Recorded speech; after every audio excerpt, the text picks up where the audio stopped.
Singer जी, प्यार से कहना दान लंका जी। कोई भी बैकग्राउंड हो,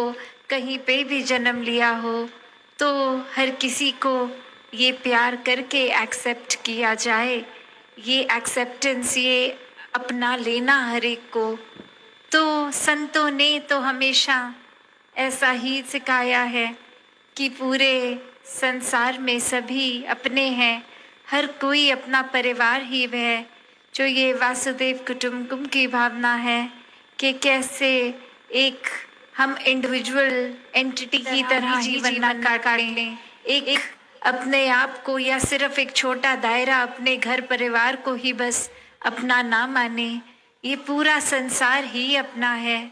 जब इस परमात्मा ने ही सभी की रचना की है,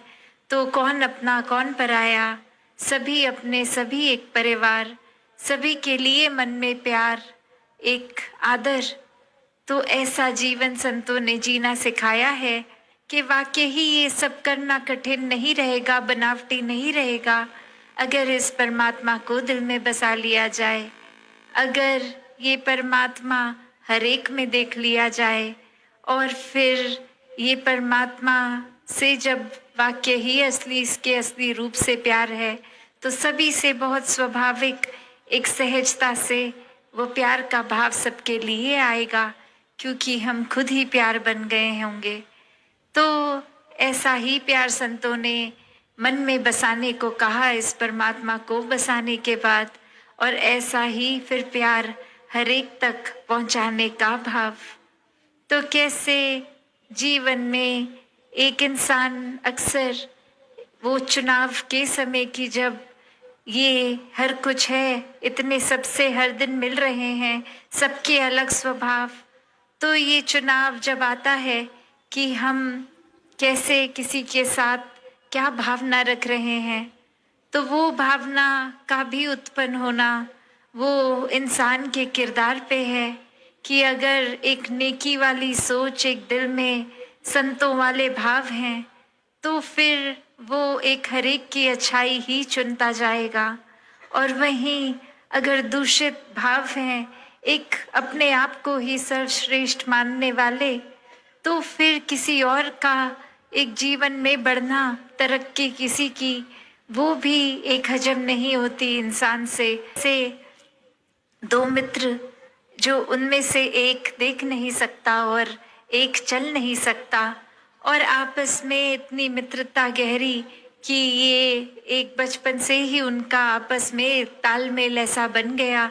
कि वो एक दूसरे पे इतने डिपेंडेंट कि एक उसको जो देख नहीं सकता उसको समझा दिया जाता था कि ऐसा ये नज़ारा है या ये चीज़ ऐसी है, और उसको कह दिया जाता था कि कुछ अगर पानी का ग्लास है तो वो 6 कदम आगे जाके दे दो, पकड़ा दो, क्योंकि मैं नहीं चल सकता। तो ऐसा आपस में तालमेल कि एक बहुत ही आसान तरीके से जीवन इस तालमेल से जिया जा रहा था। और अब इतने सालों की दोस्ती के बावजूद एक मनमुटाव आ गया, किसी कारण से वो दोस्ती टूट गई, और अब वो दोनों जहाँ पहले एक दूसरे की भलाई के लिए अरदास करते थे कि अगर वो इंसान ठीक रहेगा तो मेरा भी कैसे एक स्मूथ फंक्शनिंग हो जाएगी पूरे दिन की, और अब वही भाव कि जो एक ऐसा दृष्टिकोण बन रहा है कि मेरा जो मित्र हुआ करता था वो मुझे समझता ही नहीं है, वो अगर तभी उसको समझ में आएगा कि कैसा जीवन मेरा कठिन है, जब वो बिल्कुल मेरे जैसा हो जाएगा। तो परमात्मा से यही अरदास उसके लिए शुरू हो गई कि उसके भी नेत्र की रोशनी जाए, और वहाँ वो दूसरा मित्र भी कह रहा है कि उसकी टांग में कोई तकलीफ हो जाए, वो भी ना चल सके। तो जब ऐसे भाव आ गए, तो पहले कहाँ जो एक दूसरे के लिए उनकी भलाई के भाव थे, अब वो ही सिर्फ इस वजह से भाव बदल गए कि एक मन में दूरियां आ गईं, एक मन में जहाँ एक अनकंडीशनल लव था, वहाँ पे भी एक ऐसे भाव आ गए कि ये इंसान एक सुखी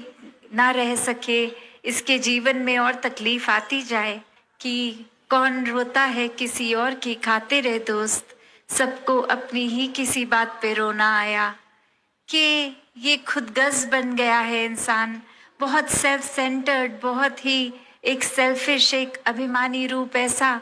कि बस हम ही हम हैं और कोई संसार में है नहीं, और हमसे ज़्यादा कोई इम्पोर्टेंट नहीं, हमसे ज़्यादा अच्छा कोई नहीं, हमसे ज़्यादा एक विशेष कोई नहीं। तो ऐसे भाव जब बना ही लिए हैं तो फिर एक यही बात होती है कि एक अपनी तकलीफ़ें इतनी मैग्नीफाइड दिखती हैं, अपनी कमियां जीवन में कि ये हासिल करना था, ये नहीं है, वो नहीं है, ऐसे भाव जीवन में। और फिर वही सोच चल रही है कि दूसरों से फिर तुलना हो रही है, उनके जीवन में ये अचीवमेंट है, मेरे जीवन में नहीं। एक मैं अपने आप पे उस तरह रोने लग रहा हूँ। तो कैसे फिर वो भाव शुक्राने के नहीं हैं, वो कंप्लेन्स, वो हर किसी में, वो हर जगह पे एक कमियां ही कमियां दिख रही हैं। संतों ने ना सिर्फ बोल के बल्कि जी के दिखलाया है, और ऐसा ही जीवन हम सब भी जी सकते हैं।